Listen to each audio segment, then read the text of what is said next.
Well, good evening, everybody. My name is Charles with Clicker Tactical, and tonight is episode 12 of Tactical Tuesday Talks. Tonight's topic is going to be non-lethals.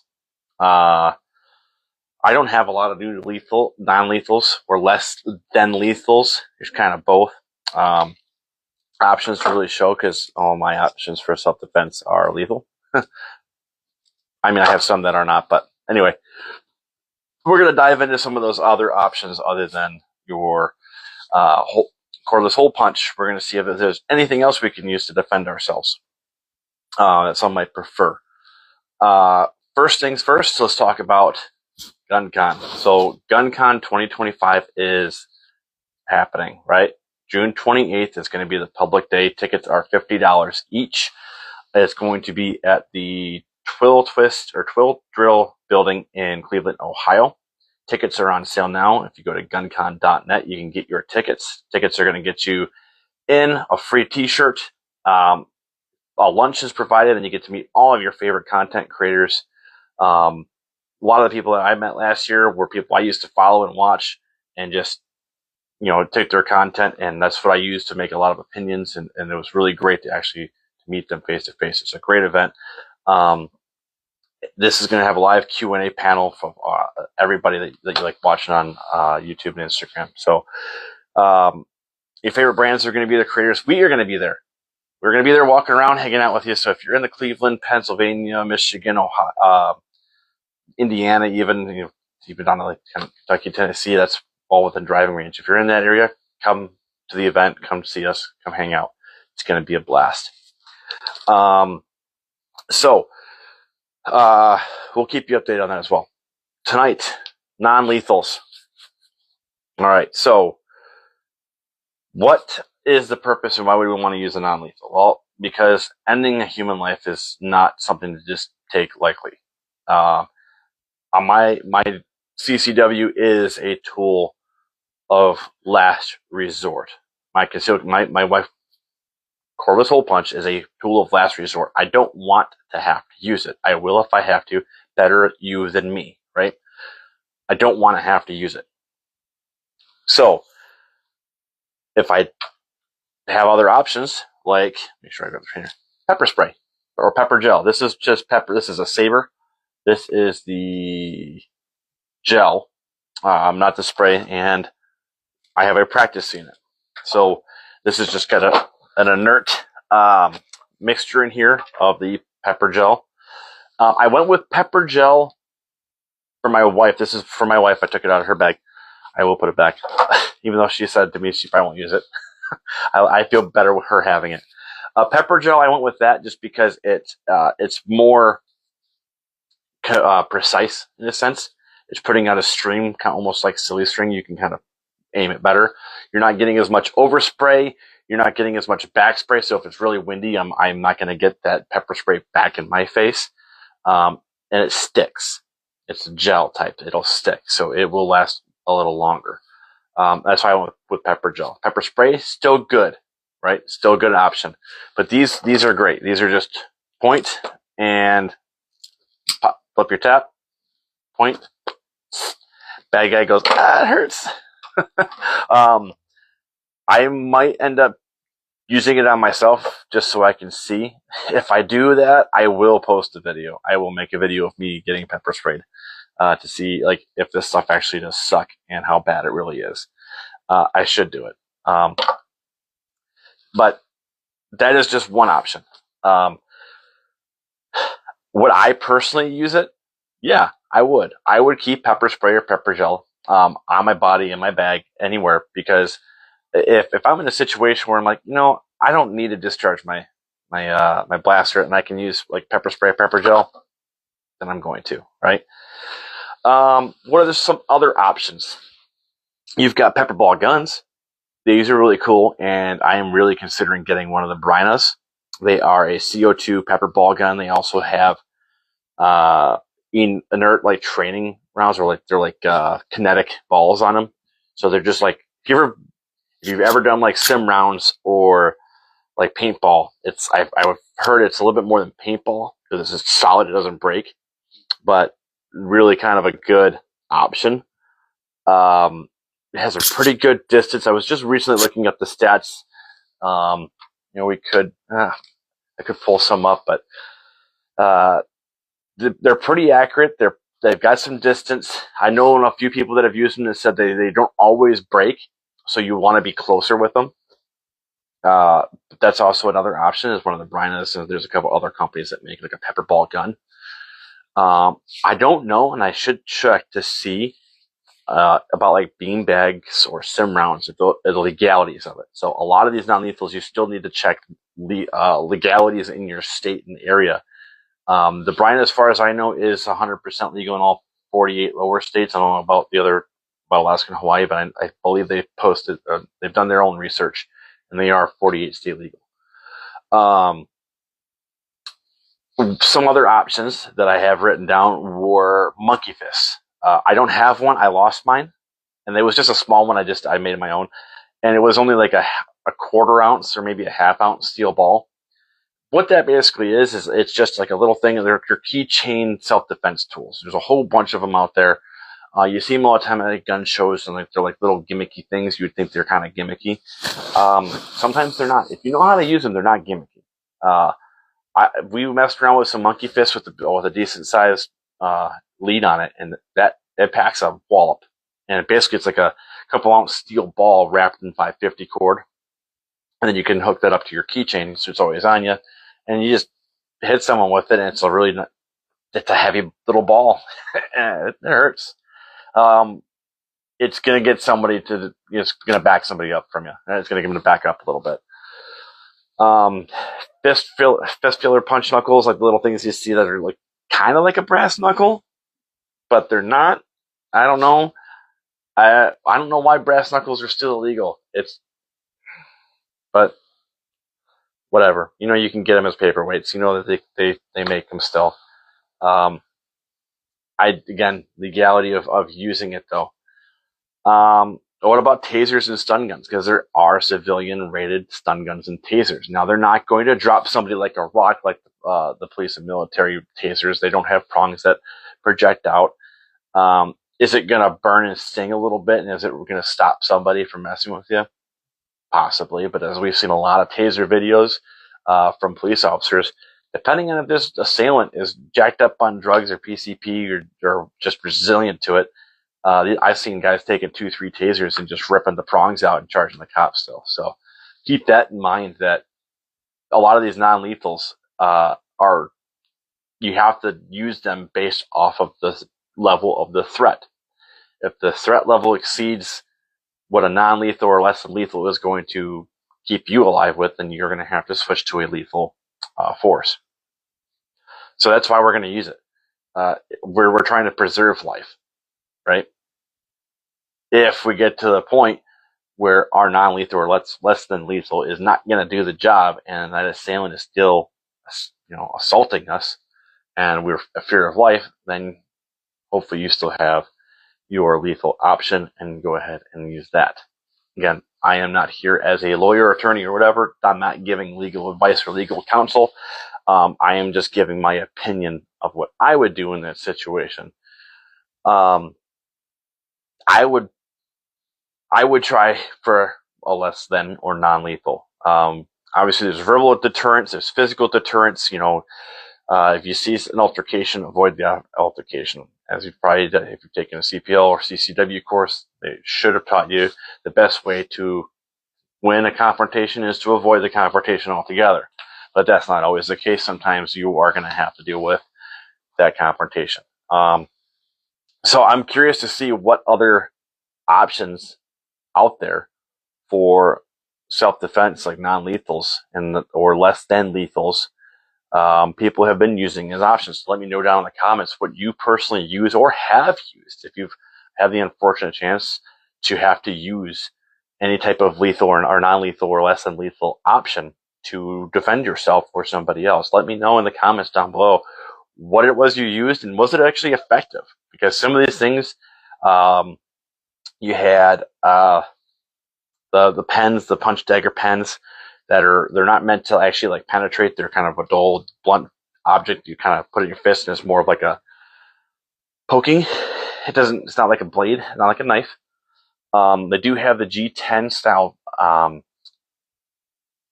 Sharpies. VZ Grips does have a really cool number 2 pencil that's made out of a solid block of G10, and it's colored just like a number 2 pencil, but it is a self-defense tool. That is a really cool option. I will probably get a few of those and keep that in some of my kits because it's just awesome. And I always carry a Sharpie on me, so I will probably have get in one of the G10 solid Sharpies or Milwaukee brand ones. You can get them, make them look whatever you want.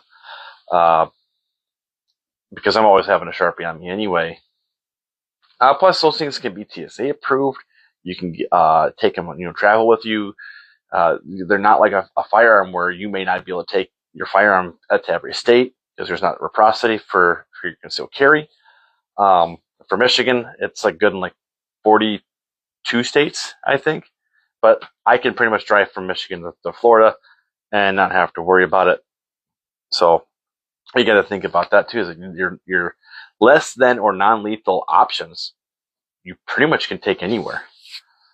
There might be some states that have some restrictions, but again, anytime you travel and you're going to take a defensive tool, you should be taking it on your responsibility to check it forward with the state you're traveling to and the state you're traveling through to make sure that you're legal.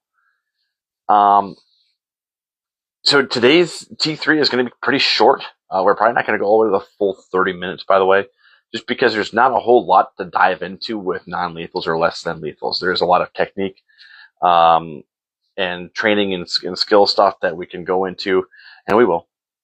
But as far as like the tooling and then that, it's pretty small options. I pretty much mentioned most of them. But I will go into your physical non-lethal or less than lethal option, which is going out and getting training in some type of martial arts or grappling, some type of defensive hand-to-hand training. Those can be very helpful, very useful. I haven't done any. I do plan to do some. I have had prior training in the military I've kept that. I haven't kept up on it, and I will tell you that those techniques, especially when it comes to like disarms and stuff, if you don't practice them, it's not like riding a bike. You've got to keep up on that stuff. You get pretty rusty. If someone were to come at me and try to stabby me with a knife, in my mind, I'm like, oh, cool, I got this. I'm going to disarm this dude. It's great. Yeah, it's been like 10 years since I've actually practiced those techniques. I'm probably going to get stabbed. So make sure that if you're going to utilize a self-defense technique, that's something that you're training with and you're confident that in your abilities, that you know that if you have to utilize and use it, you're going to come out on top. So you can always fight with your hand, play fisticuffs, and you can fight that way. And that is going to be one of your non-lethal or less than lethal options. One of the downsides I personally see, again, this is not legal advice or tender, is not less than lethal or non-lethal options. What kind of legal ramifications could potentially arise after an altercation? So now I just pepper sprayed somebody, or I tased them, stunned them, or hit them with a monkey fist, use some type of martial arts and then dislocated their shoulder, whatever it may be. Now that person is going to go and call their attorney and might press charges on you for injury. Believe it or not, that's very common, right? That's why a lot of CCW or concealed carry instructors will tell you to, if you have to discharge your firearm, shoot until the threat is no longer a threat, meaning they're no longer breathing. One story is better than two, So if that happens, then you have to make sure you have good witnesses. This is with going back to the non-lethal thing. If that has to happen, you need to make sure you've got good witnesses, good story, however you got to do it, and a really good attorney, because you're going to say, nope, he assaulted me first, he attacked me with self-defense, and you've got to be able to prove that in court and all that junk. Because if that person does want to come back and say, nope, he threw the first punch, you've got to be able to prove it. And in this day and age, that's just stupidity of how that is going to lay out. But that's the case even in a justified shooting in discharging your personal firearm. If you have to discharge your personal firearm into somebody and you're the only story, maybe you have a couple of witnesses that can collaborate with you, but it's still a fight. You could be justified and say that, and you're still going to be, fighting that for months. So, I'm curious too, how many of you guys, again, let me know in the comments, how many have actually had to use a less than lethal or lethal. How many people have had to deal with a threat in some manner, and what tool did you use, and how did it go? I want to know how it went. So in review, pretty much we went over pepper spray, pepper gel, options where you can get this stuff. We will eventually be doing pepper spray and some carriers for the pepper spray. A lot of these I just have like the little keychain lanyards they drop in your bag, purse, good for fanny packs, backpacks, your go bag, anything like that. The pepper ball branded gun, we can do holsters for them.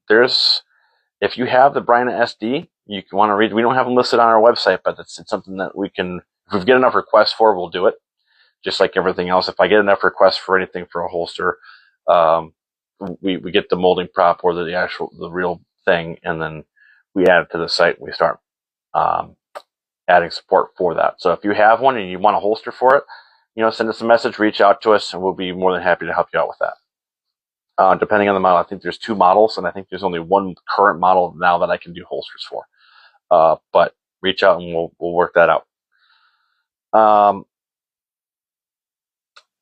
Pepper spray, depending on which one it is, I will see which models are going to be available to us, and we'll probably be adding that to the website as well. Some pepper spray, pepper gel options.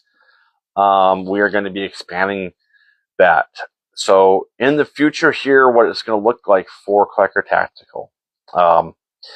There's a lot of things that are coming down the line in 2025 that are going to change. We're still going to be doing holsters, but we're going to, we'll talk more about it later. I'll have a separate little video we're going to talk about with this, but just to give you a little insight, we started off as a holster company.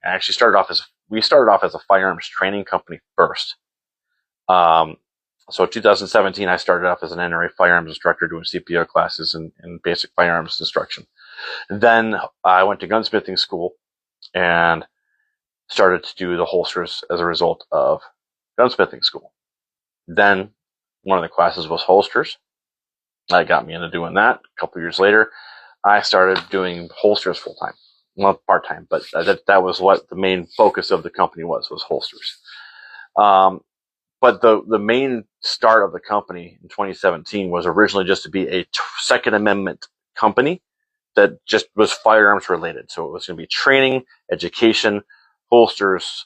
Eventually get my FFL. There was a huge big plan. I just shrunk it down at the time because I couldn't manage all 3 disciplines, being gunsmith, holsters, and training as one person. I had a cadre of 1, so very difficult to do. So in the future, we're planning to still get our FFL. We're going to work some details out. That'll probably be a next year thing or late this year thing, which will open up a lot more avenues for us as far as maybe some firearm sales, transfers, things like that. But biggest thing is going to be getting more up-to-date tooling and holsters available. So new gun comes out, I don't have to wait for a mold maker to get it. I can just get the real firearm in, or vice versa. You have a custom race gun that you built. You need an IDPA or USPA holster for, and you can't find anybody because you've got a rail mounted, over the slide optics mount. You can send it to us. We can mold you the holster and ship everything back to you.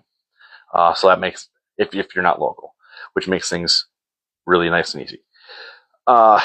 Armor, bags. We've already have some bags in other, non-holster items, belts, things like that we're adding, but we're going to start expanding all of that. So we'll go more into that, and then we'll probably have a full-length video of just I know I kind of pretty much summed it all up, but where the company started, where we're going to be going, what we're planning on doing in the future. So stay tuned for all that. It'll be fun and interesting. But as far as tonight, when it comes to less than and non-lethal self-defense tools, be prepared with whatever tool that you're going to use. Some people don't want to carry a gun because they're not confident with a gun. Now, and I will say, if you're not confident, even after training and taking classes, and you're still not confident with yourself with the cordless hole punch, don't be ashamed to not use one. We would, especially as instructors, I would rather you not use a tool you are not comfortable and confident with, so that way you don't injure yourself or someone who's not intended to be injured. Innocent bystanders, if you're not that confident. Try using less than or non-lethal options. This might be something that you might feel more confident with and more comfortable with, is like using pepper spray or pepper gel, maybe using a stun gun, any other type of tool that's going to give standoff and give you space and allow you to be able to escape whatever threat that is. But be sure you're confident in your skills and abilities. Go out and get training with these tools. Don't just get pepper spray and pepper gel, think you're good, drop it in your bag and go, cool. When I have to use that, I'll find it at my bag and, hope for the best. No, actually, these ones here come with a practice unit. Use the practice unit. I don't know if you can buy more practice units, but, practice getting it out of your bag and deploying this and seeing. This one actually came with, inside the package, it came with these little targets with faces on it it tells you a distance to put it at. I think it came with 3 of them. So they come with training tools. Use the training tools. If you're not going to train with it, then this is just going to go sift down to the bottom of your bag, and it's going to be a useless tool like that. It's going to become useless if you don't train with it. Just like if you don't get out to the range with your concealed carry is going to become useless because you're not going to be proficient with your tool. So training, pick whichever defensive tool is best for you in your situation, one that fits within the legalities of your state and area. And that is it for tonight. So next week, I'm never prepared enough to let you guys know what we're going to do next week. Either I just like to keep you waiting, or I'm just that scatterbrained and I didn't write it down. And I don't know. I have a whole list of ideas for topics, and maybe we'll make it up to you guys. We'll make a post tomorrow, and you guys let me know what the topic's going to be for next Tuesday. For episode 13, maybe we'll I'll have a backup, but we're going to make it a viewer's choice. Viewer's choice, yeah. All right, cool. We'll post a poll tomorrow. You guys let us know in the comments of that post what you want to talk about next week, next Tuesday at 9 p.m. But for tonight, that's it. That's a wrap. We're good. Remember, GunCon 2025, guncon.net. Go get your tickets. It's going to be a great time. Hopefully we see a lot of you there. So have a good night and carry with confidence, y'all.